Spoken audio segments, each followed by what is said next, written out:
Olá, tudo bem? Na aula de hoje nós iremos aprender sobre a massa atômica. No dia a dia, geralmente nós utilizamos diversos tipos de unidades de medida.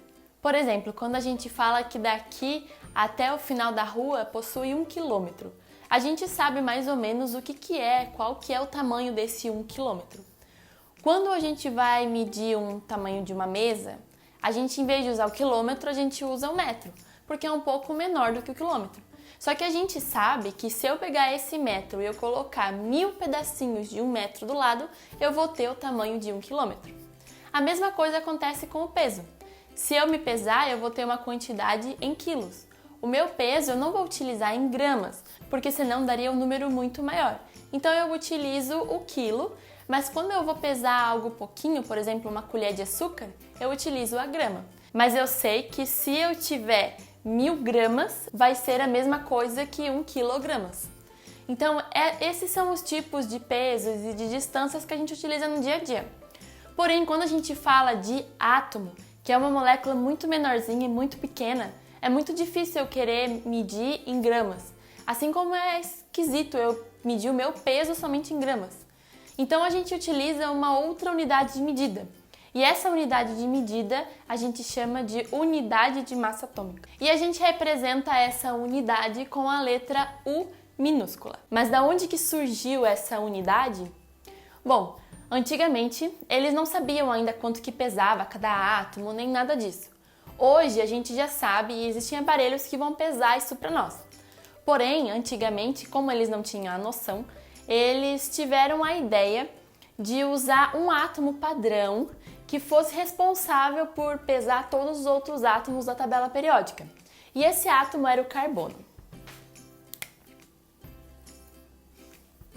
O carbono está lá na tabela periódica na família 16. O carbono, eles sabiam que possuía um número atômico 6. Isso quer dizer que ele tem 6 prótons e ele também tem 6 elétrons. E eles viram que o carbono em si possuía também 6 nêutrons.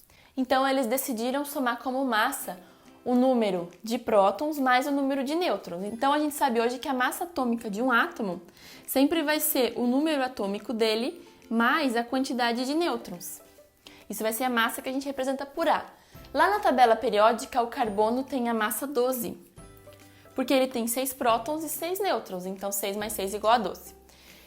Antigamente, eles usaram esse carbono como padrão. E eles falaram que o carbono tinha a massa atômica igual a 12. E eles analisaram o seguinte, como se fosse uma pizza. E essa pizza, ela tivesse 12 partes iguais. 1, 2, 3, 4, 5, 6. Isso. Como se tivesse 12 partes iguais.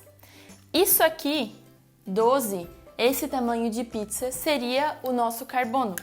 Então, isso aqui é o carbono, que tem a massa 12. Um pedacinho somente dessa pizza teria massa 1. Esse 1 a gente chama de 1U. E o carbono, então, possui 12 U's. Esse U aqui quer dizer que é a massa atômica do meu carbono. Depois eles descobriram de que o hidrogênio possuía apenas esse 1U, então ele podia ser usado como referência, mas até hoje o carbono 12 é utilizado como referência até pela IUPAC, que é o programa principal da química. Mas o que eu quero dizer com isso tudo? Lá na tabela periódica, quando a gente tem um elemento, por exemplo, o carbono, nós sempre iremos encontrar o seu símbolo, que é o C. Em cima vai estar um número atômico, que no caso do carbono é 6, ou seja, que ele tem 6 prótons. E embaixo vai ter o número, que no carbono é 12, e esse número aqui é o número da massa atômica. Esse número que a gente encontra aqui na tabela periódica é uma média ponderada dos diversos tipos de isótopos que esse carbono tem. Calma lá que eu vou explicar com calma. Vamos analisar um outro exemplo. O elemento cloro, lá da tabela periódica, possui número atômico 17 e a sua massa 35,5. Esse valor aqui embaixo é a massa atômica do cloro. Só que o cloro ele possui diversos isótopos. O que é um isótopo? É quando eu tenho o mesmo elemento, ou seja, aqui eu tenho um cloro, aqui eu tenho um cloro. Por ele ser o mesmo elemento, eles precisam ter o mesmo número de prótons. Então os dois vão ter 17 prótons. Só que a massa deles é diferente. Lembra que lá no início eu falei que a massa é a soma dos prótons mais os nêutrons?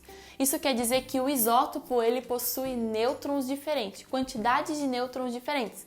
Então, quando eu tenho dois elementos que são cloros, mas eles são um pouquinho diferentes, quer dizer que eles têm nêutrons diferentes, quantidades de nêutrons diferentes, então a massa deles também muda. Um tipo de isótopo do cloro tem a massa 34,9 e o outro tipo de cloro tem a massa 36,9. No nosso ambiente, eu sei que esse cloro aqui, ele possui uma certa porcentagem de quantidade de cloro que esse isótopo tem no mundo. Esse isótopo aqui, ele faz parte de 75,4% de abundância e o outro cloro, 24,6%. Isso aqui é o que a gente tem na natureza. Esse cloro aqui que tem essa massa, eu tenho 75,4%. E esse cloro que tem essa massa, eu tenho 24,6%. Então, lá na tabela periódica, o valor que eu tenho aqui é 35,5. Mas da onde que veio esse valor? Através de uma conta, que é o seguinte. A massa atômica, que é o que está na tabela periódica, vai ser o meu primeiro elemento, ou seja, esse elemento do cloro aqui, que tem a massa 34,9, vezes a porcentagem que ele tem, que é 75,4. Isso tudo aqui vai ser mais o outro elemento do cloro, que é o 36,9, vezes a porcentagem dele, que é 24,6. E como esses dois valores aqui eles estão em porcentagens, depois para a massa eu preciso tirar essa porcentagem. Então eu vou dividir tudo isso aqui por 100. Se fizer essa conta aqui toda, eu vou chegar aqui o valor da massa atômica do cloro numa média é igual a 35,5 unidade de massa. E assim então é quando a gente calcula a massa atômica de um elemento. Então é muito importante a gente ter isso em mente de que o número que está lá na tabela periódica é a média das massas dos outros isótopos que a gente tem no universo. Então muitos exercícios vão dizer e vão pedir talvez o isótopo de alguma substância, o isótopo da massa de outra substância. Então é muito bom ter bem claro na cabeça o que é a massa atômica de um elemento. Agora, quando eu falo na massa atômica de um elemento, eu vou estar usando as massas de cada átomo em si, a média de cada átomo. Então, eu utilizei o cloro. O cloro, a gente sabe que ele possui uma massa atômica de 35,5 U, que é o gramas por mol. Só que nesse caso aqui, o cloro possui outros isótopos, então esse valor aqui é uma média. Só que quando o cloro está ligado no sódio, ele forma uma molécula, que é o NaCl. O NaCl é o sal de cozinha, então tem um cloro para um sódio. E como que eu faço então para calcular qual que é a massa atômica de uma molécula, ou seja, quando tem mais de um átomo junto? É só somar a massa atômica de cada um deles. O cloro eu sei que é 35,5 e o do sódio eu sei que é 23.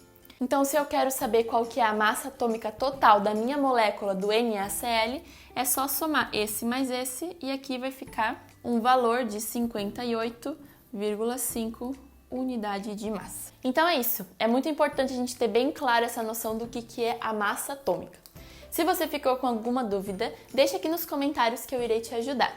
Não esqueça de dar um joinha, de se inscrever no canal e ativar o sininho para receber a notificação quando eu lançar um vídeo novo. Tchau e até a próxima!